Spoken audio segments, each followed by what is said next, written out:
എല്ലാവർക്കും നമസ്കാരം. Civil കോണ്ടൂറിൻ്റെ 17ാമത്തെ ക്വിസിലെ topic railway engineering എന്ന സബ്ജക്റ്റ് ആയിരുന്നു.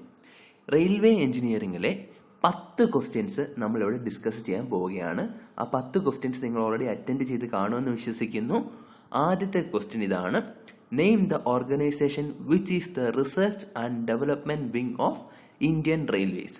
ഇന്ത്യൻ റെയിൽവേയുടെ റിസർച്ച് ആൻഡ് ഡെവലപ്മെന്റ് വിങ് ഏതാണ്? തന്നേക്കുന്ന ഓപ്ഷൻസ് നമുക്ക് നോക്കാം. CRIS ഉണ്ട്, RDS ഉണ്ട്, RSDO ഉണ്ട്, IRCTC ഉണ്ട്. കൂടുതൽ പേരും ക്ലിക്ക് ചെയ്തത് IRCTC ആണ്. കാരണം IRനകത്ത് ഇന്ത്യൻ റെയിൽവേ ഉള്ളതുകൊണ്ട് എല്ലാവരും IRCTC ചെയ്തിട്ടുണ്ട് കൂടുതൽ പേരും. എന്നാൽ നമുക്ക് നോക്കാം, RDSO ആണ് ആൻസർ. നമുക്ക് നോക്കാം CRIS എന്താണെന്ന്. Centre for railway information systems ആണ് എന്താ ഈ CRIS. Research designs and standards organisation ആണ് RDSO. Indian railway catering and tourism corporation, അതായത് റെയിൽവേയിലെ കാറ്ററിംഗ് കോർപ്പറേഷൻ ആണ് എന്താ ഈ IRCTC. അതേപോലെ rapid space craft development office RSDO, അത് റെയിൽവേ ആയിട്ട് യാതൊരു ബന്ധവുമില്ല. അപ്പോൾ നമ്മുടെ ആൻസർ എന്താ? ഡിസൈൻ ആൻഡ് സ്റ്റാൻഡേർഡ്സ് ഓർഗനൈസേഷൻ, അത് RDSO ആണെന്താ നമ്മുടെ റെയിൽവേയിലെ ഡിസൈൻ വിങ്. രണ്ടാമത്തെ ക്വസ്റ്റ്യൻ നോക്കാം. The gradient on which an additional engine is required to negotiate the gradient. അതായത് ഒരു ഗ്രേഡിയൻറ്റിൽ എന്ത് വേണം? ഒരു അഡീഷണൽ എഞ്ചിൻ്റെ ആവശ്യം വരുന്നത് ഏതാണെന്ന്. മൊമെന്റം ഗ്രേഡിയൻ്റ് ഉണ്ട്, പുഷർ ഗ്രേഡിയൻ്റ് ഉണ്ട്, റൂളിംഗ് ഗ്രേഡിയൻ്റ് ഉണ്ട്, സ്റ്റീപ്പ് ഗ്രേഡിയൻ്റ് ഉണ്ട്. ആൻസർ പുഷർ ഗ്രേഡിയൻ്റ് തന്നെ. കാരണം നമുക്ക് നോക്കാം റൂളിംഗ് ഗ്രേഡിയൻ്റ് എന്ന് പറഞ്ഞാൽ എന്താണെന്ന്. റൂളിംഗ് എന്ന് പറഞ്ഞാൽ എന്താ? It is the maximum gradient to which the track may be laid in a particular section. അതായത് ഒരു സെക്ഷന് ട്രാക്ക് ലേ ചെയ്യാൻ പറ്റുന്ന മാക്സിമം ഗ്രേഡിയൻ്റ് ആണ് എന്താ ഈ റൂളിംഗ് ഗ്രേഡിയൻറ്റ്. അതെന്തിനെ ഡിപ്പെൻഡ് ചെയ്യും? It depends on the load of the train and additional power of the locomotive. ഇനി ഈ രണ്ട് വാല്യൂസ് നിങ്ങൾ ഓർത്ത് വെച്ചേക്കണം. വേറെ ഏതെങ്കിലും ക്വസ്റ്റിന് ഇങ്ങനെ ചോദിക്കാം, അല്ലെ എക്സാംസിന് ചോദിക്കാം. ഇൻ പ്ലെയിൻ ഏരിയ ആണെങ്കിൽ റൂളിംഗ് ഗ്രേഡിയൻ്റ് എത്ര? 1/150 to 1/200 ആണ്. ഇൻ ഹില്ലി ട്രാക്സ് ആണല്ലോ 1/100 to 1/150 ആണ് എന്താ റൂളിംഗ് ഗ്രേഡിയൻറ്റിൻ്റെ വാല്യൂ. അപ്പോൾ റൂളിംഗ് ഗ്രേഡിയൻറ്റ് എന്താണ്? The maximum gradient. ഇനി അടുത്തത് momentum gradient. Gradient which is steeper than ruling gradient, അതായത് റൂളിംഗ് ഗ്രേഡിയൻറ്റിനെ കാട്ടി സ്റ്റീപ്പർ ആണ്. ഇനി എന്താണ്? Advantage of momentum is utilised. അതായത് ഒരു ട്രെയിന് ഒരു ഡൗൺ ഗ്രേഡിയൻറ്റ് വരുവാണ്, ആ ഒരു ഡൗൺ ഗ്രേഡിയൻറ്റ് വരുന്നതിൻ്റെ മൊമെന്റം യൂട്ടിലൈസ് ചെയ്തിട്ട് എന്താ അപ്പ് ഗ്രേഡിയൻറ്റിലേക്ക് നമുക്ക് പോകാം. അപ്പം ഡൗൺ ഗ്രേഡിയൻറ്റിലെ മൊമെന്റം എന്ത് ചെയ്ത് യൂസ് ചെയ്തിട്ട് അപ്പ് ഗ്രേഡിയൻറ്റ് യൂസ് ചെയ്യുന്നതാണ് എന്താ ഈ മൊമെന്റം ഗ്രേഡിയൻറ്റ്. ഓക്കെ അല്ലേ? അതെന്താണ്? സ്റ്റീപ്പർ ദാൻ റൂളിംഗ് ഗ്രേഡിയൻ്റ് ആണ്. അടുത്തത് പുഷർ ഗ്രേഡിയൻറ്റ്. ഈ പുഷർ ഗ്രേഡിയൻറ്റ് എന്താണ്? ഇറ്റ് ഈസ് എന്താ where an extra engine is required to push the train. അതായത് ഒരു ട്രെയിൻ പുഷ് ചെയ്യാൻ എന്ത് വേണം? ഒരു എക്സ്ട്രാ എൻജിൻ നമുക്ക് ആവശ്യം വരുന്നുണ്ട്. ഇതെപ്പോഴൊക്കെയാണ് യൂസ് ചെയ്യുന്നത്? In certain places such as mountains. എപ്പോഴും എന്തിന്? To avoid heavy cutting or to reduce the length of track. ട്രാക്കിൻ്റെ ലെങ്ത് കുറയ്ക്കാനോ അല്ലെങ്കിൽ എന്താ അവോയ്ഡ് ഹെവി കട്ടിങ്, ഹെവി ആയിട്ടുള്ള കട്ടിങ് കുറയ്ക്കാനായിട്ട് ഇവിടെ മൗണ്ടൻ ഏരിയാസിലൊക്കെ നമ്മൾ എന്ത് കൊടുക്കും? ഈ പുഷർ ഗ്രേഡിയൻസ് യൂസ് ചെയ്യാറുണ്ട്. ഇനി വെസ്റ്റേൺ ഗാർഡ്സിലെ പുഷർ ഗ്രേഡിയൻറ്റും അതേപോലെ ഡാർജിലിംഗ് റെയിൽവേയിലെ റൂളിംഗ് ഗ്രേഡിയൻറ്റും ഇതിനകത്ത് പറഞ്ഞിട്ടുണ്ട്. ജസ്റ്റ് നോക്കി വെച്ചേക്ക്. ഇൻ കേസ് ഏതെങ്കിലും സെൻട്രൽ ഗവൺമെൻറ് എക്സാംസിനൊക്കെ വേണമെങ്കിൽ ചോദിക്കാൻ ചാൻസ് ഉണ്ട്. അടുത്തത് pot sleepers. Pod sleepers are used if the degree of curve does not exceed. Options എത്ര ഉണ്ട്? 4 ഉണ്ട്, 5 ഉണ്ട്, 6 ഉണ്ട്, 7 ഉണ്ട്. ആൻസർ 4 ഡിഗ്രി ആണ്. ഇനി നോക്കാം എന്താണ് പോട്ട് സ്ലീപ്പർ. നമുക്ക് കാസ്റ്റ് അയൺ സ്ലീപ്പർ എന്ന് കേട്ടിട്ടുണ്ട്. ഈ കാസ്റ്റ് അയൺ സ്ലീപ്പറിൻ്റെ 2 ടൈപ്പാണ്. ഒന്ന് പോട്ട് ടൈപ്പ് സ്ലീപ്പറും ഒന്ന് പ്ലേറ്റ് ടൈപ്പ് സ്ലീപ്പറും. ഈ പോട്ട് ടൈപ്പ് സ്ലീപ്പർ ആണ് അവർ തന്നെ പറയുന്നുണ്ട് എന്താ? Is not suitable for curves sharper than 4 degree. Okay അല്ലേ? അതേപോലെ CST9 സ്ലീപ്പർ ആണെന്താ ഒരു കൂടുതലും ഫേമസ് ആയിട്ടുള്ള സ്ലീപ്പർ. നമ്മൾ കൂടുതൽ യൂസ് ചെയ്തിട്ടുള്ള CST9 സ്ലീപ്പേഴ്സ് ആയിരുന്നു. എപ്പോഴാ? Cast iron sleeper. ഇപ്പം നമ്മൾ യൂസ് ചെയ്യുന്ന full pre stressed concrete sleepers ആണ്. ഇത് നേരത്തെ യൂസ് ചെയ്തുകൊണ്ടിരുന്നപ്പോഴുള്ള കാര്യമാണ് പറയുന്നത്. പിന്നെ ചില പ്ലേസസിലൊക്കെ ഇത് യൂസ് ചെയ്യുന്നുണ്ട്. Burnettizing is done for the preservation of wooden sleeper ഉണ്ട്, റെയിൽസ് ഉണ്ട്, ബല്ലാസ്റ്റ് ഉണ്ട്. None of these. Answer wooden sleeper ആണ്. ബർണട്ടൈസിംഗ് എന്ന് പറഞ്ഞാൽ എന്താ?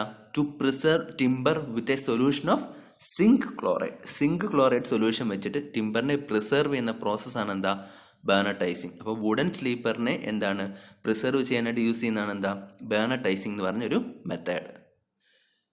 A mono block sleeper has square section, rectangular section, trapezoidal section, semi circular section. എന്താണ്, trapezoidal സെക്ഷനാണ് answer. ഇതാണ് ഒരു എന്താ മോണോ ബ്ലോക്ക് സ്ലീപ്പർ. ഇത് കട്ട് ചെയ്ത് നോക്കിയാൽ അതിൻ്റെ സെക്ഷൻ എന്തായിരിക്കും, ട്രപ്പീസോഡൽ സെക്ഷൻ ആയിരിക്കും. അടുത്തത്, the grade compensation on broad gauge tracks on Indian railway is.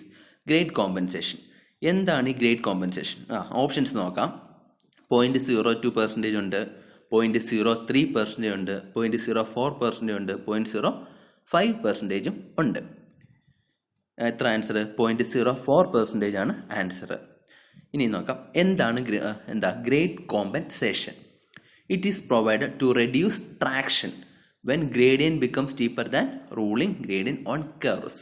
അതായത് കർവ്സിലൊക്കെ എന്താണ് നമ്മുടെ ഗ്രേഡിയൻറ്റ് റൂളിംഗ് ഗ്രേഡിയൻറ്റിനെക്കാട്ടി കൂടുവാണെങ്കിൽ ആ വെഹിക്കിളിന് എന്ത് കൊടുക്കണം, അല്ലെങ്കിൽ ആ ട്രെയിനിന് എന്ത് കൊടുക്കണം, ആ ഒരു ഏരിയ നമ്മൾ എന്ത് കൊടുക്കണം, ഒരു ഗ്രേറ്റ് കോമ്പൻസേഷൻ പ്രൊവൈഡ് ചെയ്തിരിക്കണം. അതിപ്പോൾ ഒരു ബ്രോഡ് ഗേജ് ട്രാക്കാണ് എത്ര കൊടുക്കണം, 0.04% പെർ ഡിഗ്രി ഓഫ് കർവ് കൊടുക്കണം. അതേപോലെ മീറ്റർ ഗേജ് ആണെങ്കിൽ 0.03% പെർ ഡിഗ്രി ഓഫ് കർവ് കൊടുക്കണം.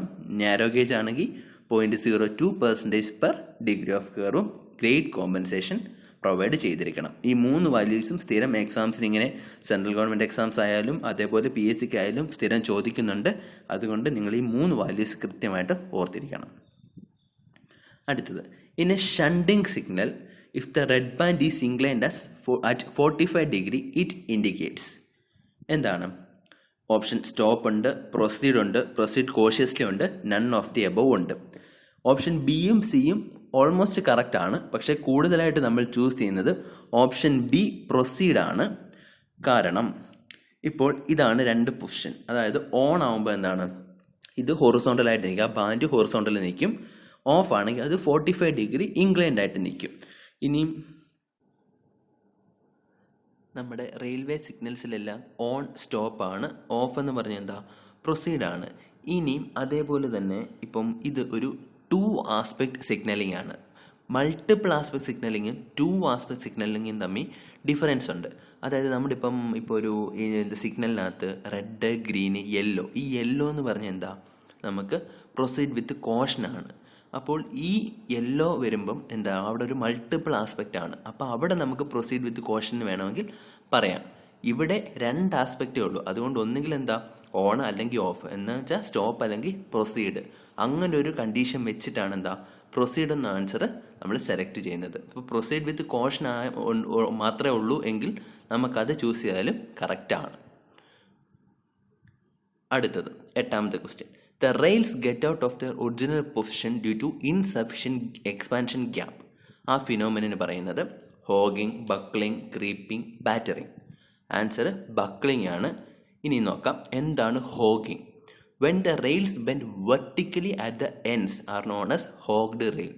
അതായത് റെയിൽസിൻ്റെ എൻഡിൽ അത് ബെൻഡ് ചെയ്യുവാണെങ്കിൽ എന്താ, അത് ഹോഗ്ഡ് റെയിൽ എന്ന് പറയും. Due to battering action. അപ്പം നമ്മൾ ഓപ്ഷന് ഒരു ബാറ്ററിങ് ഉണ്ടായിരുന്നു. ഈ ബാറ്ററിങ് എന്ന് പറഞ്ഞാൽ എന്താ, വീൽസിൻ്റെ ആക്ഷനാണ്. ആ ആക്ഷൻ കാരണമാണ് എന്തുണ്ടാവുന്നത്, ഹോഗ്ഡ് റെയിൽസ് ഉണ്ടാവുന്നത്.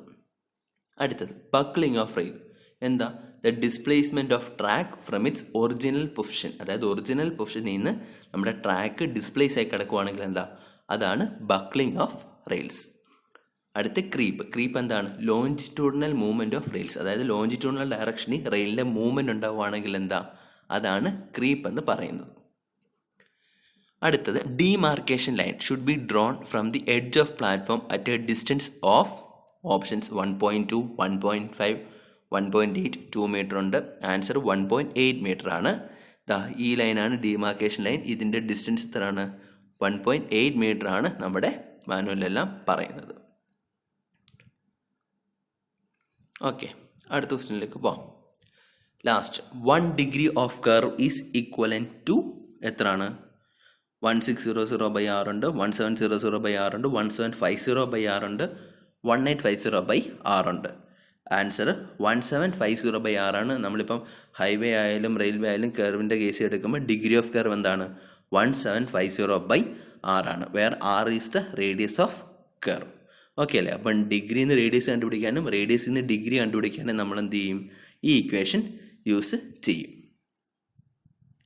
ഇനി എന്തെങ്കിലും ഡൗട്ട്സ് ആൻഡ് വീഡിയോസ് ഉണ്ടെങ്കിൽ യൂട്യൂബ് ചാനലായ അതിനകത്ത് കുറേ വീഡിയോസ് അപ്ലോഡ് ചെയ്തിട്ടുണ്ട്, അത് നിങ്ങൾക്ക് വാച്ച് ചെയ്യാവുന്നതാണ്. ഇനി ഡൗട്ട്സ് എന്തെങ്കിലും ഉണ്ടെങ്കിൽ നമ്മുടെ ടെലഗ്രാം ഗ്രൂപ്പ് ഉണ്ട്, സിവിൽ കോണ്ടൂർ സ്റ്റഡി ഹബ് ഉണ്ട്, അതിൽ നിങ്ങൾക്ക് ജോയിൻ ചെയ്ത് ഡൗട്ട്സ് ക്ലിയർ ചെയ്യാവുന്നതാണ്. Thank you.